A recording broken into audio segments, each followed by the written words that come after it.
Wakil Gubernur DKI Jakarta Ahmad Riza Patria mengatakan bahwa Jakarta sudah mencapai herd immunity dan Anda menjadi salah seorang yang mengkritisi hal tersebut. Nah, seperti apa tanggapan Anda lebih detailnya terkait dengan hal ini? Ya, bicara herd immunity ini harus disikapi sangat selain bijak juga kita harus realistis lah ya, bahwa dalam konteks COVID-19 ini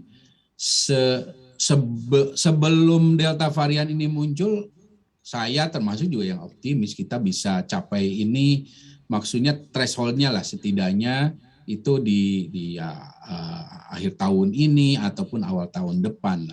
Tapi kalau sekarang kita semakin melihat ya herd immunity ini semakin jauh sekali di ujung sana yang kita belum tahu kapan ya. Karena apa? Karena bicara herd immunity itu ada 3 aspek yang akan berpengaruh. Itu pun masih ada lagi turunan-turunannya.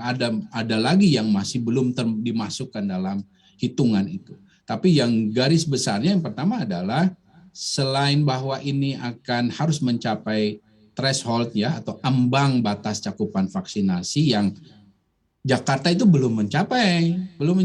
Karena kalau bicara Delta varian itu adalah cakupan vaksinasi yang penuh divaksinasi. Jadi sudah 2 kali. Dan itu kalau bicara Jakarta kan ya ada memang di 54%. Tapi kalau bicara Delta varian itu 50-an% belum cukup. Harus 80-an atau 85%. Bahkan pada negara seperti Islandia, ya kota di Islandia, bahkan di Israel, yang kalau Islandia sudah bahkan 100% loh, di atas 40 tahun itu udah sampai 100%, dan di bawahnya di 80%, itu pun masih menjadi masalah dengan adanya keberadaan Delta varian ini. Karena apa? Karena threshold saja, cakupan dari vaksinasi saja, meskipun sudah lengkap, meskipun sudah di atas 80%, tidaklah memadai, cukup untuk meredam varian seperti Delta ini. Dan karena apa? Karena ada faktor kedua lagi yang disebut dengan bahwa vaksin itu harus bisa mencegah penularan. Nah, ini yang belum bisa dipenuhi oleh vaksin yang ada saat ini.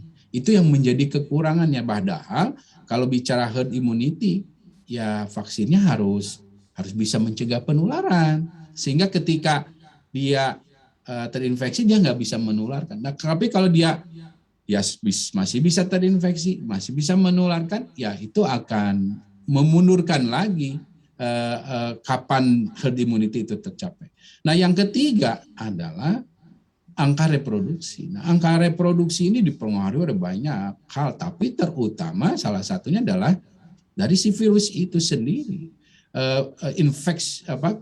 Kemampuan dia menginfeksi. Ini kalau bicara Delta varian, angka reproduksinya tinggi sekali, sampai 9.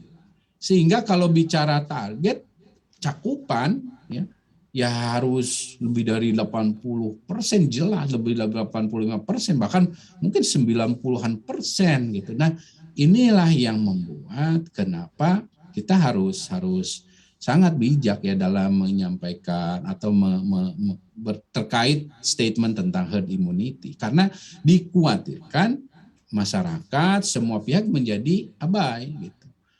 Dan juga selain tidak tepat ya, menjadi abai, tapi bahwa kita sudah mencapai threshold dari herd immunity, ya itu is okay, tapi thresholdnya masih kerendahan. Kalau 50-an%, harus yang 85 setidaknya, 85%.